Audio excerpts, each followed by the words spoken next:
So kung isa ka sa may merong mga ganitong klase ng inverter, so ito is pinalit na talaga siya na inverter ng welding machine. So IGBT welding machine na mini na siya, pero 300 ampere pa rin siya. So nangyari naman sa kanya, so kung makikita nyo, mapapansin nyo, bago pa to eh. So nung huling ginamit ito, nawala daw yung display nito. So yan oh. So wala nang lumabas. So pakita ko sa inyo, ipapower natin. So ayan. So, wala talaga siya, wala na yung display niya. So kaya ito natingnan na rin to nila nung may-ari. So chinek na rin nila kung bakit bigla lang daw tong namatay nung ginagamit nila. So kaya nga nagtataka sila, bagong bago pa yan, no? Tapos hindi na gumagana. So papakita ko sa inyo lahat ng mga diskarte dito, kaya sana panoorin nyo hanggang dulo para magkaroon kayo ng mga idea. At kung bago ka pa lang pala dito sa channel natin, sana wag mong kakalimutan mag-subscribe dito. So ang gagawin lang natin dito, ito tinanggal ko na yung mga cover nya. So kung napansin nyo yung pan, wala na siya yung pan. So bali tinanggal na to ng may-ari, pinadala nyo na lang sa akin. So ayan yung naging ano daw nila, kaso hindi nila alam kung bakit daw biglang nawala yung power.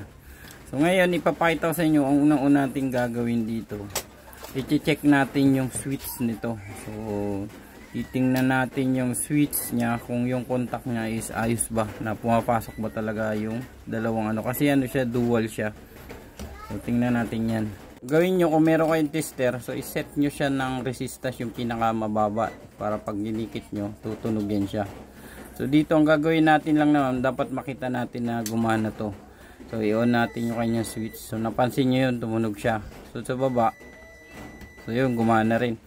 So pag nga ganyan, wala na tayong doubt dun sa ating switch. So dito tayo sa board. So ipapakita ko sa inyo yung pinakaunang-una nyo talagang gagawin dito once na sa ganito na kayo. Malalaman nyo agad yung problema para hindi na kayo umikot-ikot pa kung saan-saan. Ang unang-una nyong gawin dyan, yung mga IGBT kasi natin na tawag, yan is yung mga MOSFET natin. So ayan yung mga IC na nandito sa taas na to. So kukunan nyo yan ng resistance. So pakita ko sa inyo. So ito yan. Yang apat na yan. Magkakasama yan. Pare-pareho yan sila ng number. So kung di ako nagkakamali, mga ano yan eh. 40N, 60N. So magkakasama yan. So yan. Kung napansin nyo, nakaset ako ng diode. So nakikita nyo, nagsisiro siya. So ibig sabihin, pag nagsiro na yung mga contact, lahat ng paa ng IGBT, sabi natin itong tatlo na itong paa, nag-shorted yan. So meaning, may problema na yan mga yan. So kasi mga ano yan siya, mga switch. Ibig sabihin, shorted na lahat, hindi na siya gumagana. So ayan o. Ganun lang yung unang-unang gawin. So nilipat ko siya ng resistance para mas marinig natin na shorted talaga siya. So ang gagawin mo natin dyan, so check din natin tong nasa ilalim. So ito, meron na tayong check dito. Yan naman is yung mga diode. So yang itong dumadaan sa positive. So diode yan.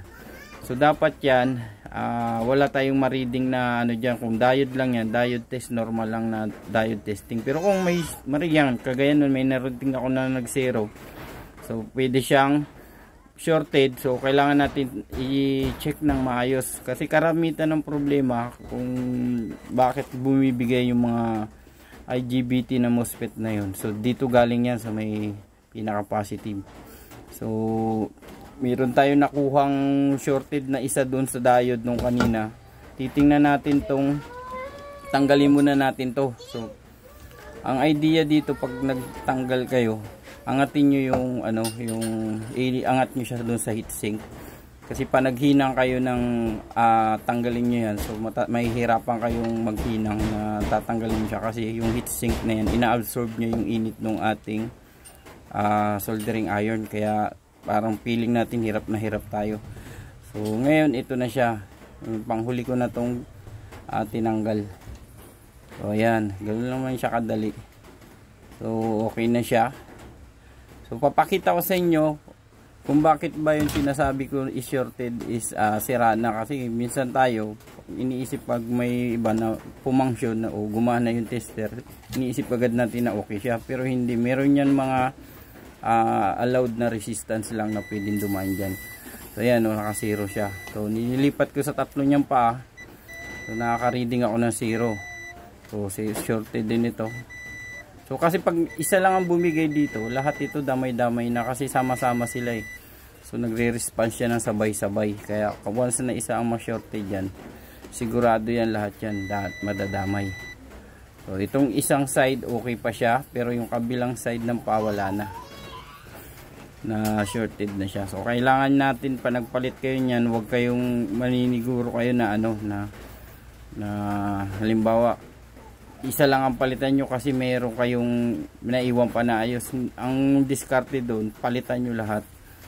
So ngayon malipat tayo dito sa circuit board na tinanggalan natin. So papakita ko sa inyo yung pagtanggal natin kung yung ibabang paa doon is nawala yung shorted. So meron yan ditong technique, yung dalawang 1 and 3 nito lagi yan shorted, pero yung gitna niyan dapat hindi. So maririnig nyo dapat yan. So yan wala, pero yung dalawang 1 and 3 na paa shorted. So okay, wala yung gitna, nawala na siya. Pag ganun kasi may ma-reading kayo sa gitna ng paa ng MOSFET na yan. So i-check nyo yun, linya na yun. Yun doon. Baka pagbalik nyo is masira ulit siya dahil meron pang ibang nakakonect na damage doon. So gusto kong i-check nyo rin itong mga transistor dito na diode. So makikita natin yan, ito is mga regulating type ata to na transistor.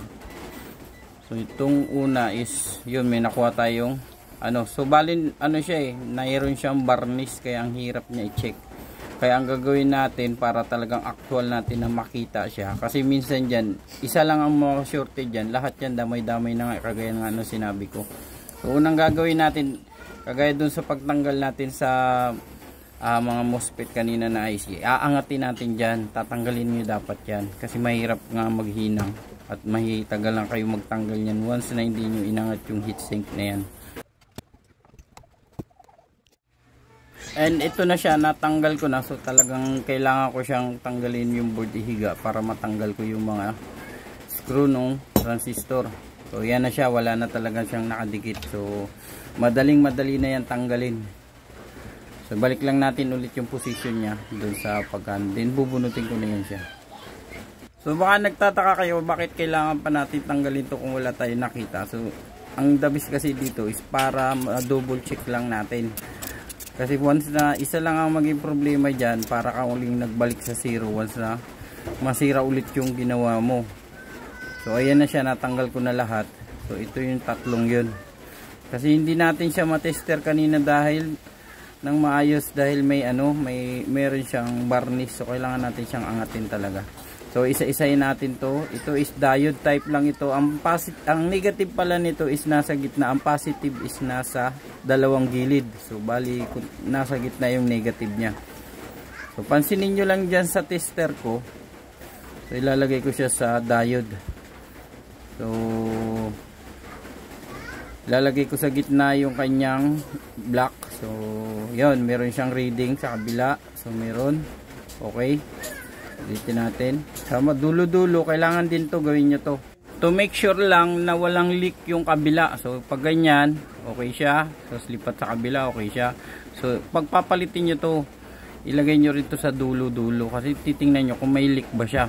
Baka mamaya meron siyang leaks doon, hindi nyo agad napansin. So ito, kung napansin nyo, meron na tayong nakita. So shorted nga yung isa. So ilipat natin sa kabila yung paanang natin, shorted siya. So sa kabila okay. So yung isang side ng paa niya ang shorted. So yun lang yung tingin ko na naging problema nito. Dito kasi nagsisimula yung pag welding mo. Halimbawa nasa output kasi siya pag nagwe-welding ka, bigla siyang babalikan. So isang side lang ng paa niya, madadamay niya na lahat yung nandoon ng mga IGBT natin. Kaya ganun siya kamaselan. And idea lang din na dapat nyo malaman. So pag sa mga ganito, pag pumalit kayo talaga yung palitan nyo na lahat. Kahit dito sa regulated na mga diode na ito, so transistor na diode na yan, palitan nyo na rin. So para talagang secure tayo. Bali dumating na yung akin order. So bali Nasa online kasi ako nag-order para makamura lang ako ng pyesa. So ito na siya. Then ito na rin yung isa pa. So ipapakita ko sa inyo yung itsura nung mga ano natin na ayos siya para talagang sabi na lahat yan pinalitan natin ng bago. So ito yung diode na regulated na transistor. Ayan. So kukuha lang tayo kasi ang bilihan dito hindi ka makakabili ka ng isa pero mahal, pero kung mas maganda mas marami. So per set kasi yung bilihan nila. So ngayon 5 pieces wala kang mahanap niyan. So ito na yung regulated natin na diode. Ang kagandahan lang kasi nito makakabili na tayo kasi katulad ng dati mahirap maghanap ng pyesa ng mga ganito. So ngayon talagang in demand na, meron ka na makukuha. I-type mo lang yung number niyan. So wala ka ng ano pa bibigay agad sa'yo. So yun, testing na natin. So okay siya. So gilid-gilid okay. So tinitester ko lahat pati yung mga kabila ng paa para sigurado ako talaga na walang leak yung nakuha natin kasi minsan meron yang meron mga effect din ito kaya nagkakaganito. So nagugulat ka na lang na bakit bago naman, yung pala kasi kinabit mo lang siya, hindi mo naman siya tinister. So yun yung naging problema. Ngayon magdadalawang isip ka na kasi alam mo bago yung pinalit mo. So yun, nagtaka ka na ngayon dahil hindi mo nga siya tinister. So ito na yung MOSFET natin. So dito papakita ko sa inyo ng kung paano ba ito gumagana. So ito is kasi mga switch, ito mga low noise. So hindi sila may na switch, mabibilis pa yung response. So yung gitna ng probe natin nasa pangalawa, tapos yung itim na probe natin nasa pangatlo. Tapos itatouch ko siya sa unang paa. Tapos ibabalik ko siya ulit dun sa dati na nilagyan niya sa pangalawa. Kita niya na open yung gate. So nabuhay yung switch natin. So ngayon itatap ulit sa green sa number 1, tapos ibabalik ko. Kita niya namatay siya. Nawala yung reading. So ulitin natin dito sa kabila. So igitna natin yung pula, then nasa pangatlo yung itim. Itatap natin itong kulay pula na to dito sa number 1 ng paa ng IGBT na to. So na-open siya nung binalik ko. Nung itatouch ko na naman tong itim na to sa panguna, so pagbalik ko ulit doon namatay na siya, wala na siyang reading. So yun yung function nito. Kaya lahat talagang dapat chine-check mo siya kung ayos ba talaga, kasi minsan yung iba nakabuhay na, kaya yun ang iwasan nyo na naka-on siya, tapos pagkabit nyo, so bali magkakaroon ng problema yun dahil yung iba naka-off siya, naka-on. So dapat ibalik nyo siya sa posisyon niya. Pero kung may gano'n na hindi na siya gumagana, ayaw niyang kahit na anong gawin mo ay hindi siya mag-off, ipagpalit mo man yun. So wag mo nang ikabit yun, sigurado ako sira na yun. O kung na-tester mo man na gano'n yung function niya, yun is sira na. Ang normal nun yung gayang ginawa natin. So ngayon kabaliktaran naman ang ginawa natin, kanina tinanggal natin siya. So ngayon pwede naman natin siyang ibalik kasi maghihinang na lang din naman tayo ng paa nito sa board.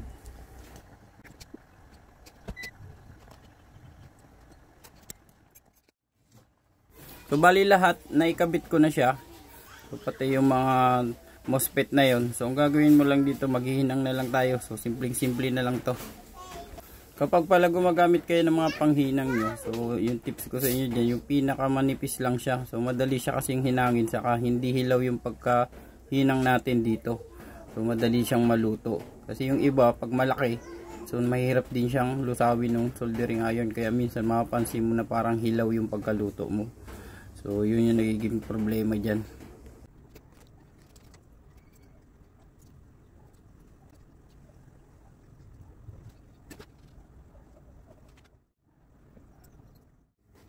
Ngayon tanggalin na natin yung mga paa na sumobra. So para hindi ito bumangga dun sa cover. So yan, iisa-isay natin yan silang tatanggalin. Then lilinisan natin yan maya maya. Then importante rin ito na nililinisan niya yung paa niya. So kasi para maiwasan natin yung sabi natin na nagkaroon ng connection sa kabila. Then yung mga plugs na yan matanggal din natin ng maayos. Para hindi tayo talaga sigurado na hindi mag-grounded siya. So minsan kasi yung mga dumi dyan, yun yung nagiging problema niya, kaya nagiging grounded siya. So kaya kailangan linisin nyo talaga siya ng maayos. So pag natanggal mo na yan, so pwede natin itong testingin. Papakita ko sa inyo agad. Hindi mo na natin i-cover para matesting natin. And make sure na lahat ng mga dumi-dumi, walang dumikit dun sa loob. So para hindi talaga tayo magkakaroon ng shortage sa board. And ikakabit natin itong aluminum na to. Ito yung nasa positive nya, yung nasa taas. So para makuha natin siya mamaya ng output.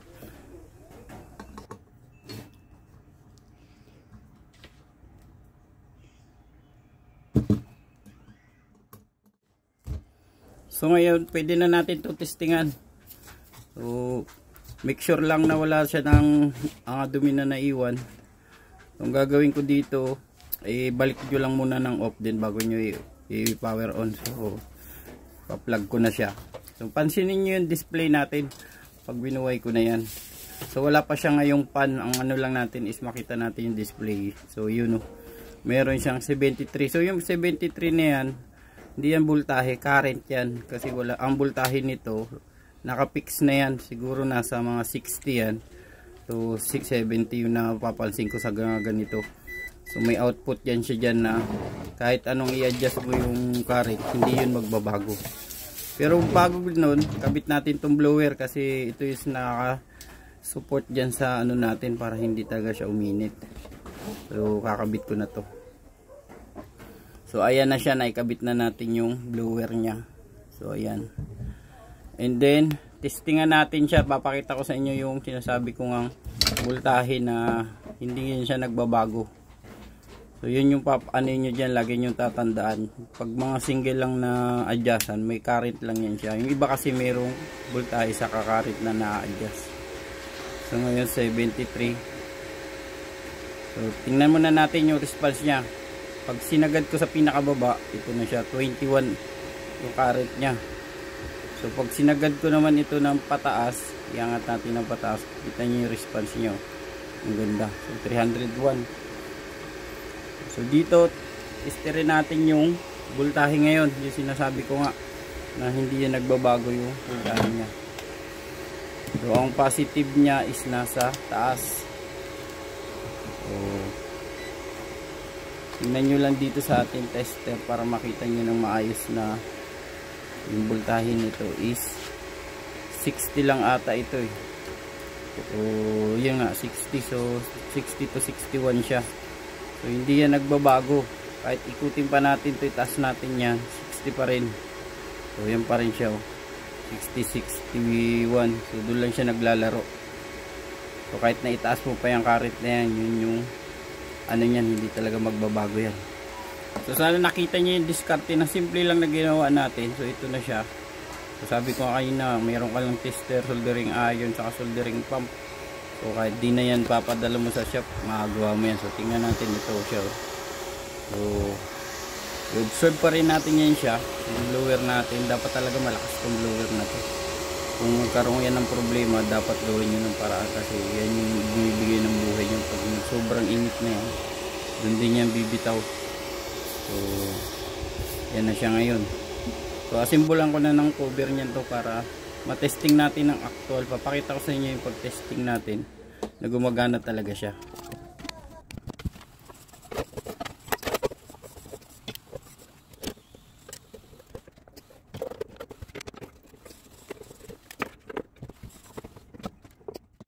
So double check lang natin, baka may nagalaw tayo nung pagkabit natin ng cover. So ayan pa rin, okay pa rin siya.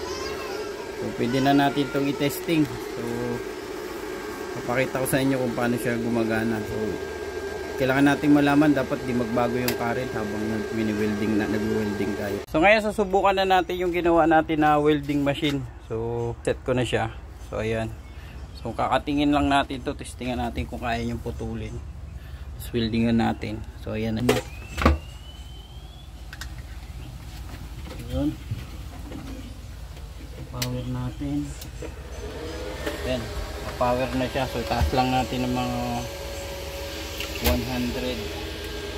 Ayan siya. So i-bolts natin.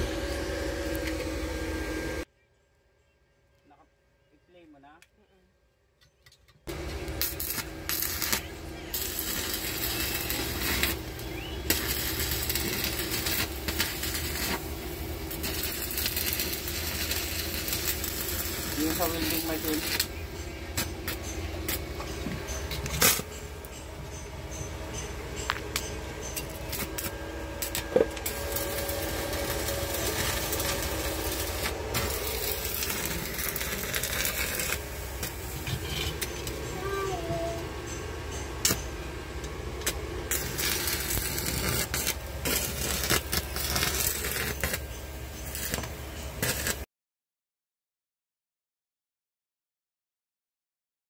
I-try natin siya na welding natin.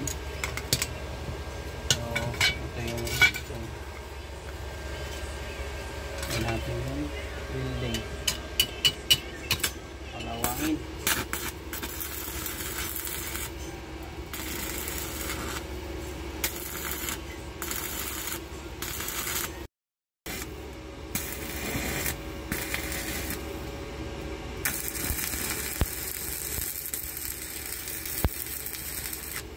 Okay.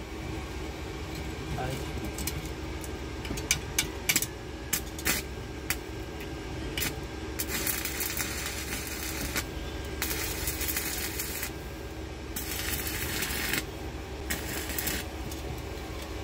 Yun.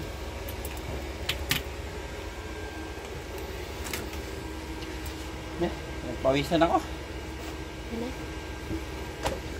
So nung bini-welding natin siya, pansin nyo naman yung ka-arret dito sa welding machine natin. So halos hindi gumalaw. So yun dito. Yan ang mapapansin nyo. So yun lang yung mga naging problema niya, na simple lang was na magkaroon kayo ng so the same na problem na ganito, na hindi na siya gumana. So yun lang yung mga gagawin nyo dyan na mga diskarte. So ngayon okay na siya. Pwede na natin siyang gamitin. So kung napansin nyo yung pag-welding na tayo ganun kagaling sa welding, pero nakita nyo naman na kayang-kaya niya nang magamit ulit. So yung mga ganito hindi naman pang ano to, pang babaran. So mga pang spot lang ito, pwede naman. Bagong-bago pa siya. So, ano nasira. So pero okay lang naman kasi yung mga ganito pwede pa naman siyang maayos. Hanggang dito na lang muna sa video natin. At kung bago ka pa lang pala sa channel natin, sana wag nyo kakalimutan mag-like at mag-subscribe dito. So hanggang dito na lang. Stay safe and goodbye.